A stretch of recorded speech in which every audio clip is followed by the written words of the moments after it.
Hello everyone, welcome back to English Gurukuls. आज का जो वीडियो है इसमें हम पढ़ने वाले एक टॉपिक जिसका नाम है कोलोकेशन।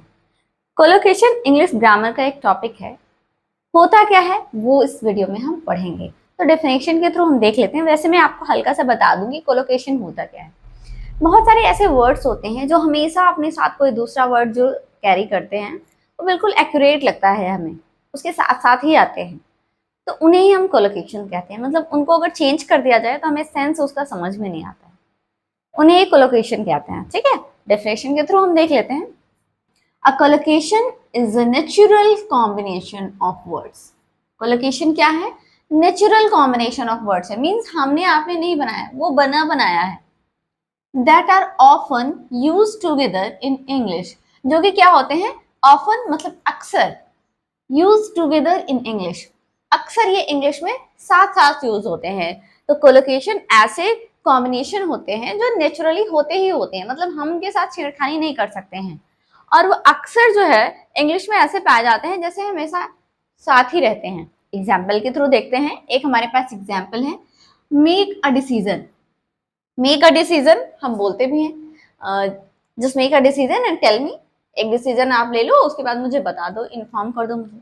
तो ये तो थोड़ा नेचुरल सा सेंस देता है, बट इसी को हम कहते हैं डू अ डिसीजन। एक डिसीजन करो, एक निर्णय करो। हिंदी में तो सही हो जाएगा, बट इंग्लिश में ये गलत हो जाएगा, ये अननेचुरल सा साउंड करता है, ये रॉन्ग होता है। डू अ डिसीजन कभी नहीं होता है, हमेशा होता है मेक अ डिसीजन। ऑलराइट, तो ऐसे ही कुछ वर्ड्स होते हैं जो हमेशा साथ साथ आते हैं। जैसे मेक अ डिसीजन किया मैंने, तो अ डिसीजन जो है मेक के साथ ही आएगा, डू के साथ नहीं आएगा। तो इन्हीं वर्ड्स को हम कहते हैं कोलोकेशंस। ऑलराइट, अगला टॉपिक है टाइप्स ऑफ कोलोकेशन। कोलोकेशन कितने टाइप के होते हैं? तो कोलोकेशन हैज 6 टाइप्स, 6 तरीके के होते हैं कोलोकेशन। देखो, या तो वर्ब और नाउन का कॉम्बिनेशन होगा, या तो वो एडजेक्टिव और नाउन का कॉम्बिनेशन होगा, या फिर वो नाउन और नाउन का भी कॉम्बिनेशन हो सकता है, और it may be the combination of adverb plus adjective. Adverb और एडजेक्टिव का भी कॉम्बिनेशन हो सकता है, साथ ही साथ ये वर्ब और एडवर्ब का कॉम्बिनेशन हो सकता है। मीन्स एक वर्ब होगी, दूसरी एडवर्ब भी साथ साथ पढ़ सकती है, और एक ये वर्ब प्लस प्रीपोजिशन का भी कॉम्बिनेशन बन सकता है। देखो, यहाँ पे कुछ मैंने वर्ड्स लिखे हैं, आपको ये नहीं पूछा जाएगा कि किस टाइप का कोलोकेशन है, आपसे पूछा जाएगा, ये एग्जाम्पल्स दे दिए जाएंगे और कहेंगे कि क्या ये कोलोकेशन की एग्जाम्पल है, या फिर इनमें से कौन सा कोलोकेशन का एग्जाम्पल नहीं है। तो ऐसे करके आपको क्वेश्चंस मिलेंगे। आपसे ना कोई टाइप पूछेगा, ना कोई आपसे डेफिनेशन पूछेगा। ठीक है, जैसे अभी हमने जस्ट पढ़ा है मेक अ डिसीजन, ऐसे ही मेक अ मिस्टेक वर्ड होता है। ठीक है, मेक अ मिस्टेक हमेशा साथ में आता है, अलग अलग नहीं आते हैं। डू अ मिस्टेक नहीं होता है, मेक अ मिस्टेक होता है। ऐसे ही गिव एडवाइस, किसी को एडवाइस देते हो तो गिव एडवाइस होता है, किसी से एडवाइस लेते हो तो टेक एडवाइस हो जाता है, बट गिव एडवाइस हो जाता है। ठीक है, हैव लंच, लंच करने के लिए हैव लंच होता है, हमेशा साथ में आता है। तो यहाँ पे देखो, मेक, गिव और हैव ये तीनों वर्ब हैं, इनके साथ जो पीछे वर्ड लगा, जैसे कि मिस्टेक मतलब गलती, एडवाइस मतलब सलाह, लंच मतलब दोपहर का खाना, ये सब नाउन है। तो वर्ब के साथ नाउन का कॉम्बिनेशन हो गया, ये भी एक तरह का कोलोकेशन है। ऑलराइट, ये वर्ड्स हमेशा आपको साथ साथ देखने को मिलेंगे। जैसे देखो, एडजेक्टिव वाले पे आओ, एडजेक्टिव के साथ नाउन है स्ट्रॉन्ग कॉफी। आप हमेशा बोलते हैं ना give me a strong coffee और give me a strong tea. तो स्ट्रॉन्ग कॉफी या फिर स्ट्रॉन्ग टी ये हमेशा साथ में ही आते हैं, अलग अलग नहीं आते हैं। ऐसे ही हैवी रेन, अभी कभी आपने कहा spicy rain? You never say this, आप कभी भी ऐसा नहीं बोलते हो स्पाइसी रेन, आप हमेशा कहते हो हैवी रेन। ऐसे ही देखो, फास्ट फूड हमेशा आप यूज करते हो, फास्ट फूड भी एक एडजेक्टिव प्लस नाउन का कॉम्बिनेशन है और हमेशा साथ में आता है।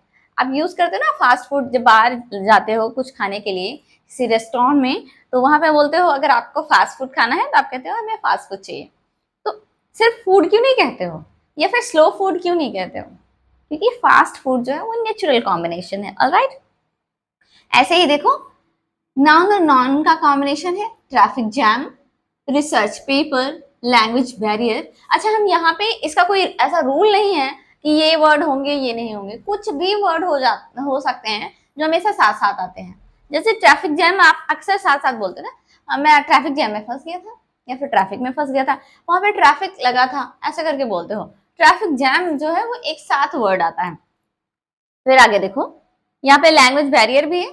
जैसे कहीं आप किसी ऐसी जगह चले गए जहाँ की लैंग्वेज आपको नहीं समझ में आ रही और ना आपकी लैंग्वेज उन्हें समझ में आ रही, तो वहां पे आप दोनों लोग कम्युनिकेट नहीं कर पाओगे, क्योंकि वहां पे लैंग्वेज बैरियर है, दोनों को एक दूसरे की लैंग्वेज समझ नहीं आ रही। आगे देखते हैं, एडवर्ब प्लस एडजेक्टिव। एडवर्ब आप जानते हो, वो सभी वर्ड जो मोस्टली अपने साथ एलवाई लेके चलते हैं। हाईली इफेक्टिव, कोई चीज आपने खरीदी और कहा ये दिस इज हाईली इफेक्टिव, बहुत ज्यादा फायदेमंद है ये, तो आप हाईली इफेक्टिव यूज कर सकते हैं।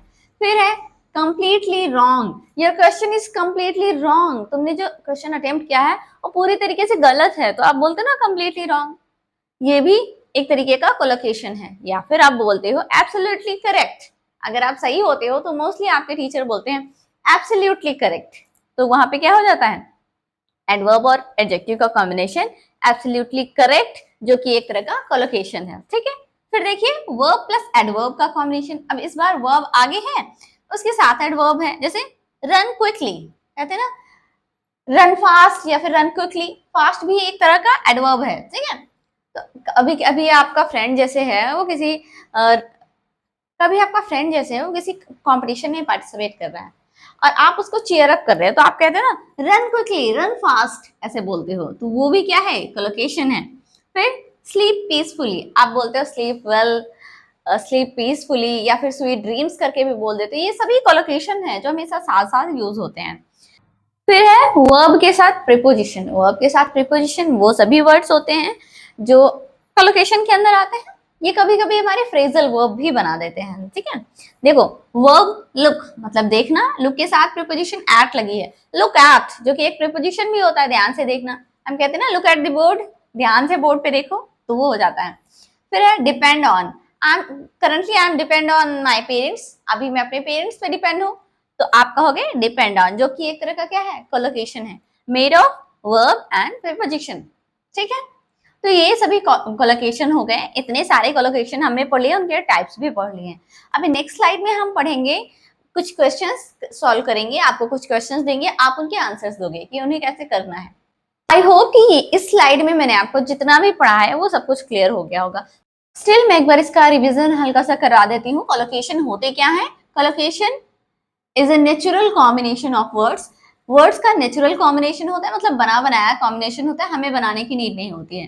That are often use together in English, जो कि क्या होते हैं, अक्सर इंग्लिश में हमेशा साथ में ही यूज किए जाते हैं। एग्जाम्पल के लिए हमारे पास है make a decision, make a decision जो कि नेचुरल सा साउंड कर रहा है, बट उसी की जगह हम कहते हैं डू अ डिसीजन, जो कि अननेचुरल साउंड हो रहा है और वो गलत है, कोलोकेशन नहीं है वो। ठीक है, ऐसे ही इसके बाद है टाइप्स ऑफ कोलोकेशन। कोलोकेशन बहुत सारे टाइप के होते हैं, कभी कभी वो वर्ब के साथ नाउन को ऐड कर दिया जाता है, कभी एडजेक्टिव के साथ नाउन को। अच्छा ये तो नहीं कंफ्यूज हो रहे, वर्ब क्या है, एडजेक्टिव क्या है, नाउन क्या है। वर्ब, एडजेक्टिव, नाउन जो कि पार्ट्स ऑफ स्पीच है हमारे, एक सेंटेंस में हम पहचानते हैं ना, मेक मतलब बनाना एक वर्ब है हमारा, डिसीजन, डिसीजन मतलब निर्णय लेना, जो कि क्या है, हमारा एक नाउन है। तो ऐसे हम पहचानते हैं ना सेंटेंसेस में कौन क्या है, वही काम यहाँ पे करना है। तो वर्ब और नाउन का कॉम्बिनेशन होता है टाइप्स ऑफ कोलोकेशन में, एडजेक्टिव और नाउन का कॉम्बिनेशन होता है, नाउन एंड नाउन का कॉम्बिनेशन होता है, एडवर्ब एंड एडजेक्टिव का कॉम्बिनेशन होता है, देन वर्ब प्लस एडवर्ब का कॉम्बिनेशन होता है, देन वर्ब प्लस प्रीपोजिशन का कॉम्बिनेशन होता है। इनको एक बार देख लो, make a mistake, give advice, have lunch, ये सभी वर्ब और नाउन के कॉम्बिनेशन है। एडजेक्टिव देखो, कहते हैं ना स्ट्रॉन्ग कॉफी, तो कॉफी की क्वालिटी बताता है कि वो स्ट्रॉन्ग है, तो स्ट्रॉन्ग कॉफी हो गया। हैवी रेन, आप कहते हैं ना बहुत तेज बारिश हो रही है, तो बारिश की क्वालिटी बता रही है कि वो हैवी है, तो हैवी एडजेक्टिव हो गया, heavy rain. Fast food, food की क्वालिटी क्या है कि वो फास्ट है, ठीक है, फास्ट फूड हो गया, उसे हम जल्दी जल्दी खा लेते हैं, फास्ट फूड हो गया। तो ये एडजेक्टिव और नाउन के कॉम्बिनेशन है। फिर नाउन और नॉन का कॉम्बिनेशन देखो, traffic jam, research paper, language barrier, ये सभी नाउन और नॉन के कॉम्बिनेशन है। बट ये सब जितने हम ये पढ़ रहे हैं ना, हमसे कोई नहीं पूछेगा टाइप ऑफ कोलोकेशन कितने होते हैं, कोलोकेशन की डेफिनेशन क्या होती है, सिर्फ आपसे पूछा जाएगा कि कुछ एग्जाम्पल आपको दे दिए जाएंगे, आपको बताना होगा कि उनमें से कौन सा है जो कोलोकेशन है या फिर उनमें से कौन सा कोलोकेशन नहीं है। जैसे हम odd one out find out करते हैं ना, बिल्कुल वैसे ही। एडवर्ब और एडजेक्टिव का देख लेते हैं।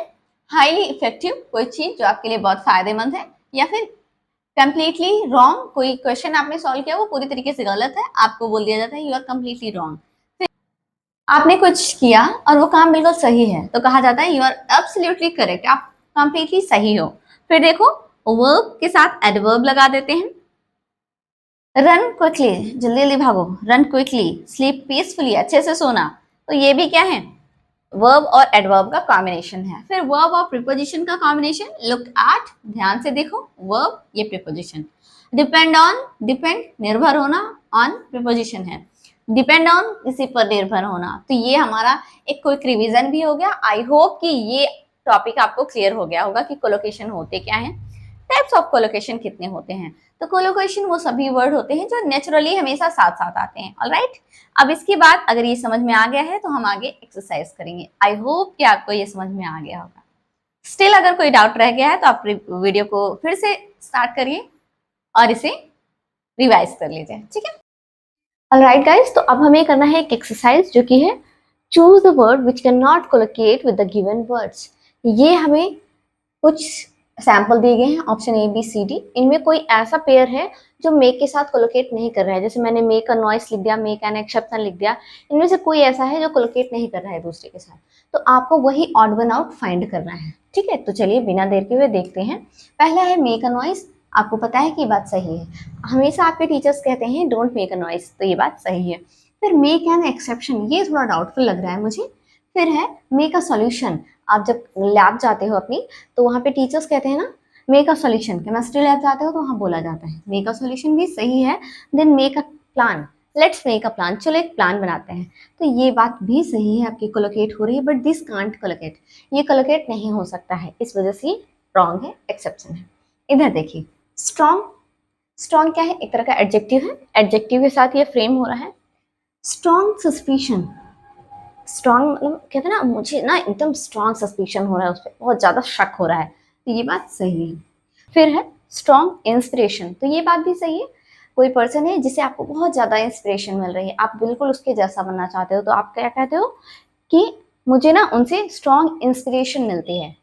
फिर है स्ट्रॉन्ग मिस्टेक, जो कि गलत है, क्यों गलत है, क्योंकि स्ट्रॉन्ग मिस्टेक नहीं होता, ह्यूज मिस्टेक होता है या फिर ब्लंडर होता है, स्ट्रॉन्ग मिस्टेक जैसा कोई वर्ड होता नहीं है। फिर है स्ट्रॉन्ग आर्ग्यूमेंट, तो स्ट्रॉन्ग आर्ग्यूमेंट होता है बहुत ज्यादा बहस हो रही थी उन दोनों के बीच, देयर वर स्ट्रॉन्ग आर्ग्यूमेंट, ठीक है, तो ये बात सही है।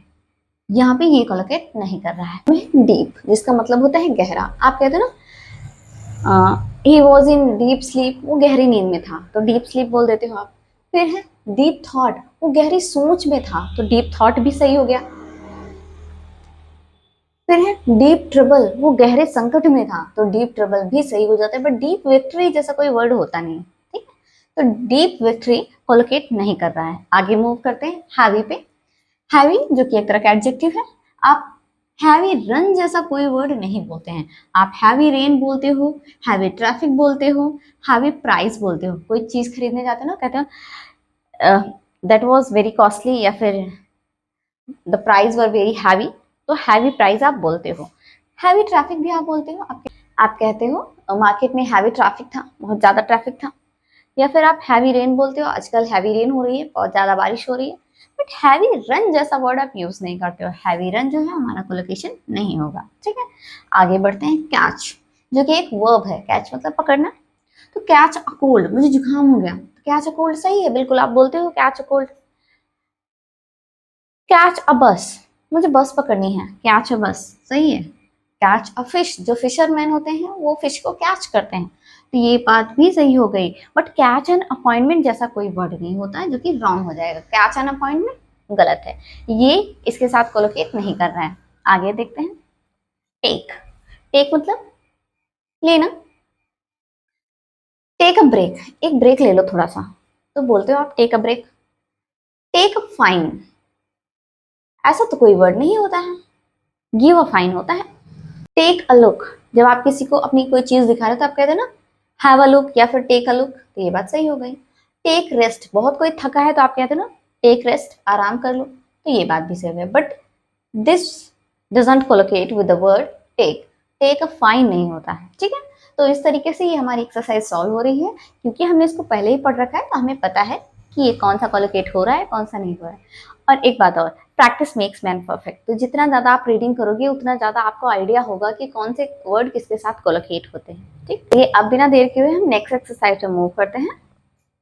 ऑलराइट गाइस, नेक्स्ट हमारी एक्सरसाइज है fill in the blanks with the word that given in the brackets which best collocate with the word that is underline. आपको क्या करना है, इन ब्लैंक में कुछ वर्ड फिल करने हैं। कौन से वर्ड फिल करने हैं, जो यहाँ गिवन है इन्हीं में से कोई एक फिल करना है। फिर ऐसा वर्ड करना है जो इस पर्टिकुलर वर्ड के साथ बेस्ट कोलोकेट करे, सबसे अच्छी तरीके से कोलोकेट करे। और हाँ, सेंटेंस को जरूर ध्यान में रखना कि सेंटेंस क्या कह रहा है, उस अकॉर्डिंग करना। क्योंकि यहाँ पे देखो गिव एडवाइस भी होता है और टेक एडवाइस भी होता है, but according to the sentence क्या सूट करेगा वो आपको ध्यान रखना है। चलिए देखते हैं। You may dash make take give advice to her but she will do what she want to do. इसका कहने का मतलब है कि तुम उसे एडवाइस दे सकते हो लेकिन वो करेगी वही जो वो करना चाहती है। तो एडवाइस देना हो जाएगा, आप क्या कहोगे, यू में देना क्या होता है, मेक टेक या फिर give, give. You may give advice to her but she will do what she wants to do. आप उसे एडवाइस दे सकते हो लेकिन वो करेगी वही जो उसका मन होगा। तो यहाँ पे क्या फील होगा, गिव। ऑलराइट, नेक्स्ट है can someone dash do catch have me a favour. अब यहाँ पे अंडरलाइन सेक्शन नहीं है, यहाँ पे अंडरलाइन है वर्ड फेवर। ठीक है, can someone do catch have me a favour. तो क्या हो सकता है, आप क्या कर सकते हो, डू मतलब करना, कैच मतलब पकड़ना, हैव मतलब भी करना होता है। Can someone do me a favour होता है, भाई क्या कोई मेरे साथ ऊपर मेरे लिए एक फेवर कर सकता है। Can someone do me a favour, क्या कोई मेरे लिए एक फेवर कर सकता है, तो आप डू करोगे, can someone do me a favour. Next word है the baby is sleeping so don't dash say make cry any sound. तो से साउंड होता है, मेक साउंड होता है या फिर क्राई साउंड होता है, you can think. The baby is sleeping, बच्चा सो रहा है, so don't make any sound, don't make any sound, यहाँ पे क्या फील होगा, मेक। आई होप कि क्लियर हो रहा होगा आपको। नेक्स्ट है dogs are dash heavy medium या फिर लाइट स्लीपर्स। स्लीपर्स यहाँ सोने से रिलेटेड है। And get up at the slightest sound, और गेट अप यानी उठ जाते हैं, एट द स्लाइटेस्ट मतलब हल्की सी साउंड पे। तो डॉग्स कैसे स्लीपर होते हैं, डॉग बहुत देर खराटे लेके सोते हैं या फिर हल्का फुल्का सोते हैं या मीडियम लेवल का सोते हैं, मतलब मीडियम लेवल का सोते हैं या बिल्कुल हल्का सोते हैं, बहुत ज्यादा सोते हैं। तो हमने अक्सर सुना है जो डॉग्स होते हैं वो बहुत लाइट स्लीपर होते हैं, हल्का मतलब बहुत हल्की नींद में सोते हैं, जरा सी आवाज होती है जग जाते हैं। तो मेरे अकॉर्डिंग तो इसमें लाइट स्लीपर्स जाना चाहिए। आपके अकॉर्डिंग क्या जाएगा जरूर बताना। Dogs are light sleepers, dogs are light sleepers and get up at the slightest sound. Alright, next है Sahal is very bad at dash secrets. Making secrets, saving secrets या फिर keeping secrets. जो best appropriate word है इसके लिए वो है keeping secret. Keep it a secret कहते हैं ना। मैंने आपको एक बात बताई और कहा इसे किसी को बताना नहीं, तो मुझे इंग्लिश में कहना चाहिए keep it a secret.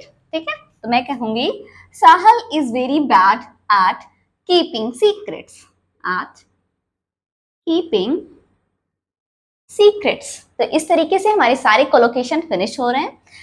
2 exercise हमने करी कोलोकेशन पे बेस्ड, जो कि आपकी बुक में गिवन है। आई होप कि आपको अच्छे से समझ में आई होंगी। वीडियो अच्छा लगा है तो प्लीज वीडियो को लाइक करें, चैनल पे पहली बार विजिट कर रहे हैं तो चैनल को सब्सक्राइब करें और हाँ, वीडियो को शेयर भी करें। मिलते हैं हमारे नेक्स्ट वीडियो में, टिल देन बाय बाय।